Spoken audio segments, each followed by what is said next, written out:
Puji syukur kehadirat Allah Subhanahu wa Ta'ala, Tuhan yang Maha Esa, yang telah memberikan berkah dan rahmat-Nya kepada kita semua, sehingga kita bisa menjalankan perkuliahan pada malam hari ini.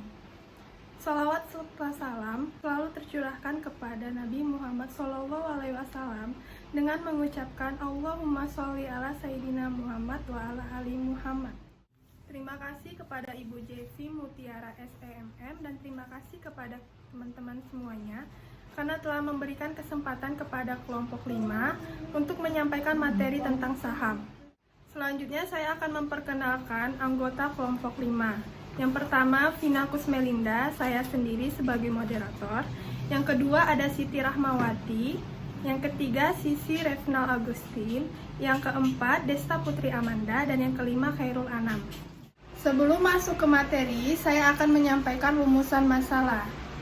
Yang pertama, pengertian saham. 2. Imbalan yang diterima oleh investor. 3. Hak-hak investor. 4. Penilaian saham. 5. Analisis fundamental. 6. Return on investment. 7. Penilaian saham preferen. 8. Penilaian saham biasa. 9. Model diskonto dividen. Baiklah, materi pertama akan dibacakan oleh Sisi. Kepada Sisi dipersilakan. Saham adalah surat berharga yang diterbitkan emiten yang menyatakan bahwa pemilikan saham mempunyai hak atas aset perusahaan.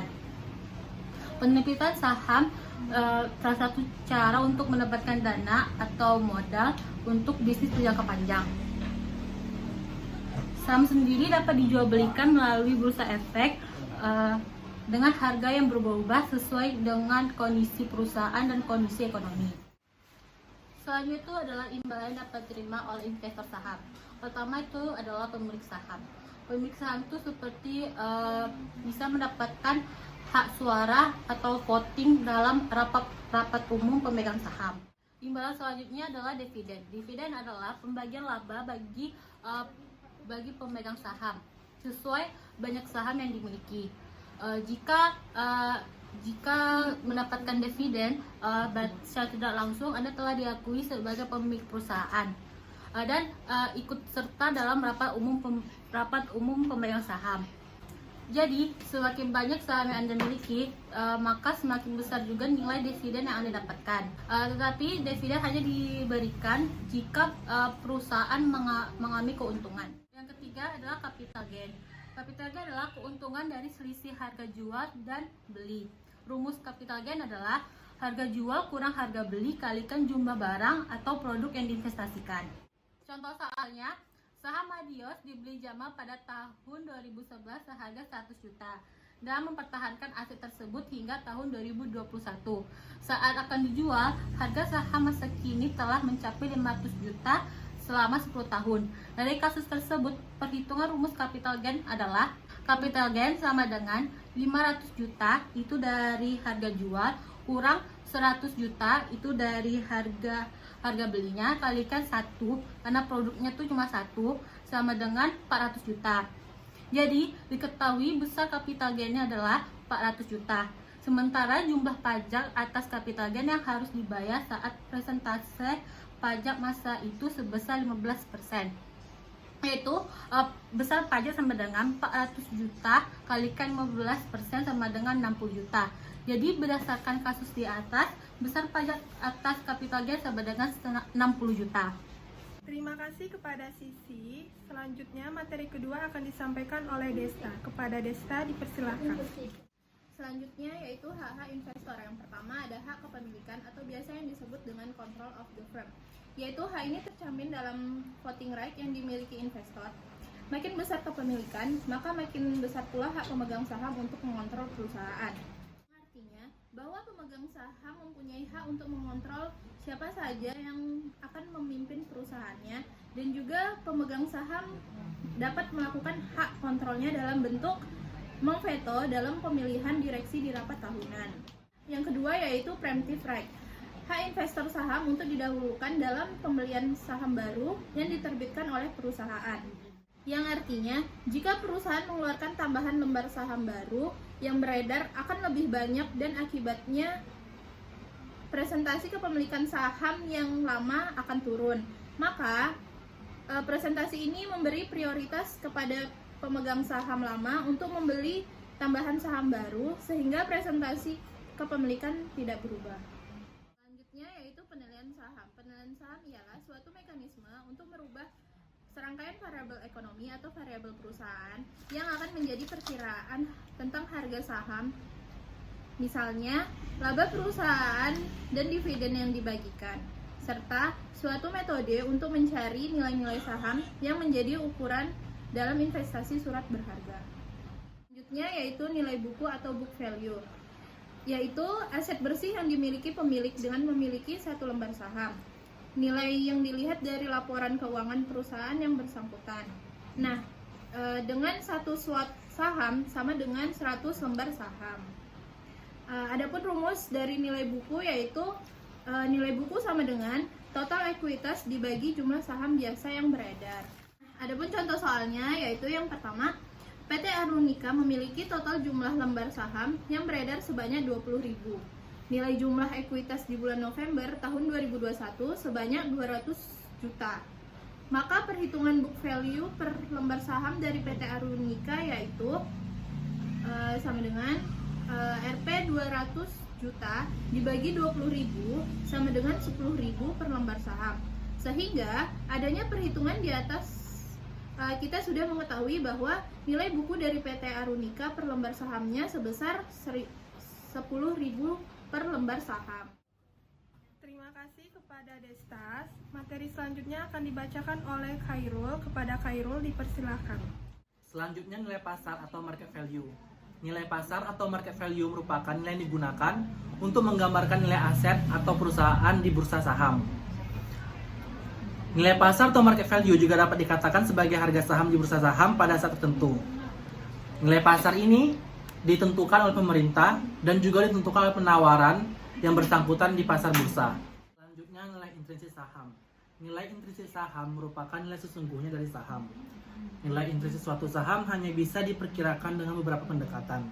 Cara menentukan nilai intrinsik dengan cara dua metode analisis, yaitu analisis fundamental dan analisis teknikal.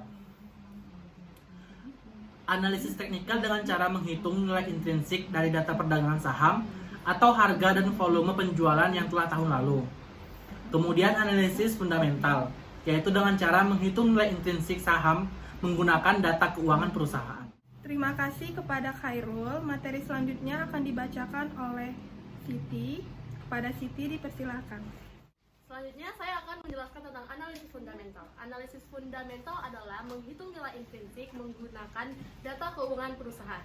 Analisis fundamental sendiri memiliki beberapa pendekatan. Saya di sini akan menjelaskan 3 pendekatan analisis fundamental. Yang pertama adalah earning per share. Ada beberapa pemahaman tentang earning per share. Yang pertama, EPS adalah laba bersih yang dibagi dengan jumlah saham beredar. Yang kedua, EPS mengindikasikan jumlah uang yang dihasilkan suatu perusahaan per lembar saham. Yang ketiga, EPS dapat menjadi indikator penilaian suatu perusahaan atau firm value. Dan yang terakhir, investor akan lebih percaya kepada suatu perusahaan apabila memiliki nilai EPS yang tinggi.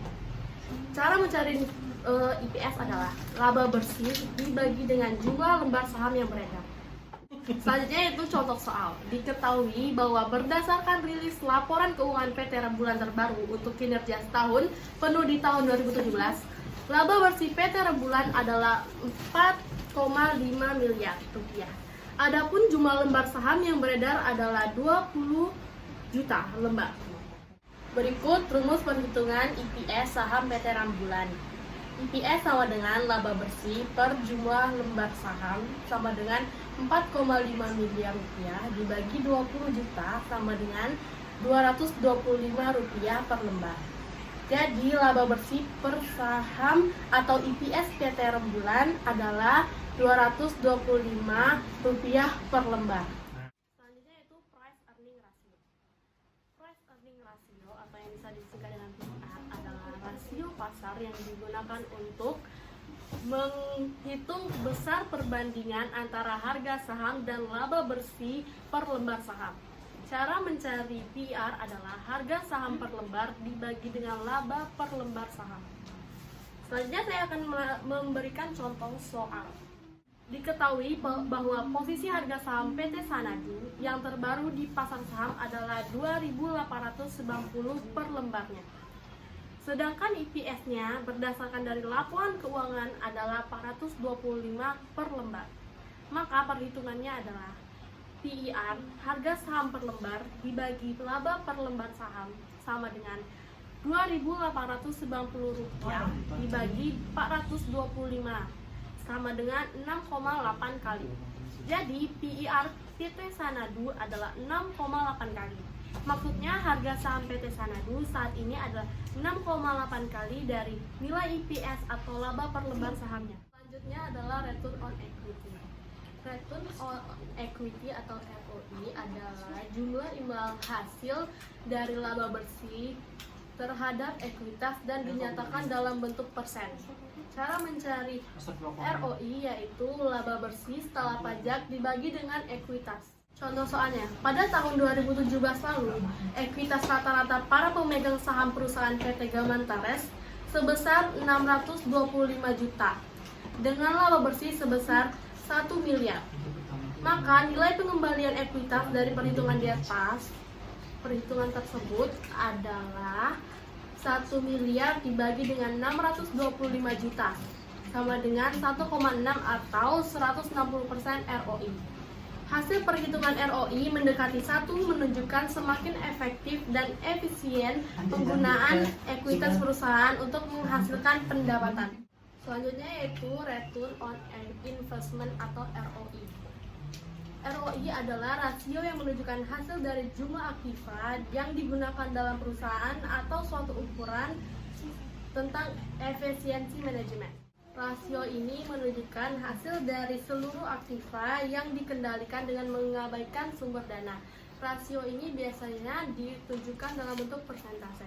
Cara mencarinya yaitu ROI sama dengan pendapatan investasi dikurang biaya investasi dibagi dengan biaya investasi dikali 100%. Selanjutnya contoh soal. Jika Juan berinvestasi sebesar 10 juta menghasilkan sejumlah penjualan sebesar 15 juta, berarti diperoleh laba sebesar 5 juta rupiah. Maka secara sederhana perhitungan ROI dalam presentase ini adalah ROI sama dengan 15 juta dikurang dengan 10 juta dibagi dengan 10 juta dan dikali 100% menghasilkan 50%. Dari perhitungan tersebut dapat disimpulkan tingkat ROI adalah sebesar 50%. Terima kasih kepada Siti. Materi selanjutnya akan disampaikan oleh Desta. Kepada Desta dipersilakan. Penilaian saham preferen, yaitu saham yang memberikan sejumlah dividen yang tetap jumlahnya dalam waktu yang tak terbatas. Selanjutnya, karena saham preferen tidak mempunyai tanggal jatuh tempo, maka penilaian saham preferen merupakan suatu perpetuitas.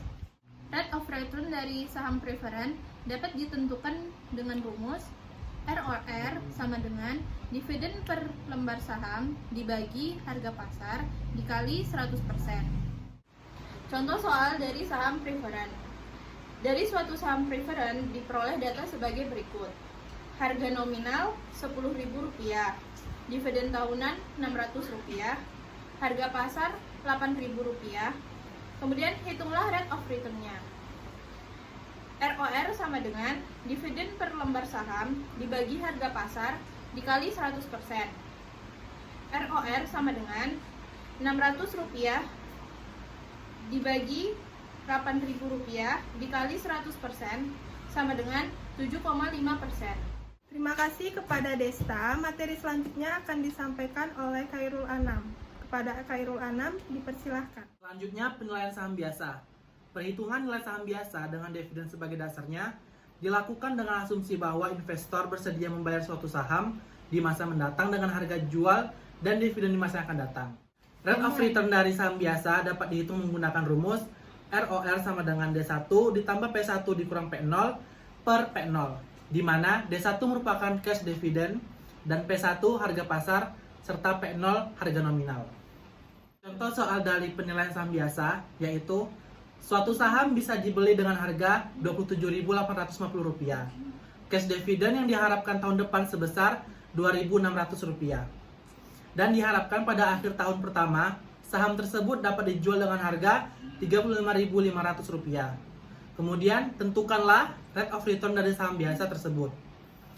Maka kita masukkan rumus rate of return sama dengan D1 ditambah P1 dikurang P0 per P0, di mana D1-nya 2.600 dan P1-nya 35.500, P0-nya 27.850 per P0-nya 27.850.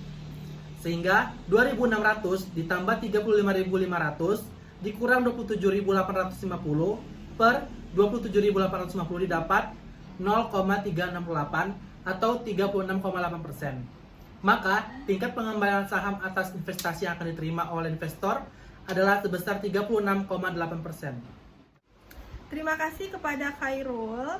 Materi selanjutnya akan disampaikan oleh Sisi. Kepada Sisi dipersilahkan. Model diskonto dividen. Ada 3 skenario pertumbuhan dividen yang biasanya dipakai sebagai model penilaian saham berbasis MDD. Yang pertama, model pertumbuhan nol atau zero growth model. Model ini berasumsi bahwa dividen yang dibayarkan perusahaan tidak akan mengalami pertumbuhan, tetap dari waktu ke waktu. Dividen akan dipertahankan pada tingkatnya yang sekarang untuk seterusnya. Rumusnya yaitu P0 sama dengan D per K. Contoh soalnya, misalkan saham A menawarkan dividen tetap sebesar Rp800, tingkat return yang disyaratkan investor adalah 20%. Hitung nilai intrinsik saham tersebut. Berdasarkan data tersebut, maka nilai intrinsik saham A tersebut adalah P0 sama dengan D per K sama dengan Rp800 per 0,2 sama dengan 4.000. Terima kasih kepada Sisi. Materi selanjutnya akan disampaikan oleh saya sendiri. Yang kedua, model pertumbuhan konstan atau constant growth model. Dividen tumbuh sesuai dengan tingkat pertumbuhan perusahaan. Model ini mengasumsikan bahwa dividen tumbuh pada suatu tingkat tertentu yang konstan selama waktu tak terbatas. P0 sama dengan D0 dikalikan 1 tambah G per 1 tambah K. Ditambah D0 1 tambah G pangkat 2 per 1 tambah K pangkat 2. Ditambah titik-titik, ditambah D0 dikalikan 1 tambah G pangkat tak terhingga per 1 tambah K pangkat tak terhingga. P0 sama dengan D0 dikalikan 1 tambah G per K dikurang G sama dengan D1 per K kurang G, di mana D0 sama dengan dividen per lembar sebelum tumbuh, G sama dengan tingkat pertumbuhan dividen, K sama dengan tingkat pengembalian yang disyaratkan. Contoh soalnya ialah sebuah saham membayarkan dividen sebesar Rp500 dan diperkirakan dividen akan tumbuh 5% per tahun sampai tak terhingga. Jika tingkat pengembaliannya disyaratkan investor 20%, hitung nilai intrinsik saham tersebut. P0 sama dengan D0 dikalikan 1 tambah G per K kurang G sama dengan 500 dikalikan 1,05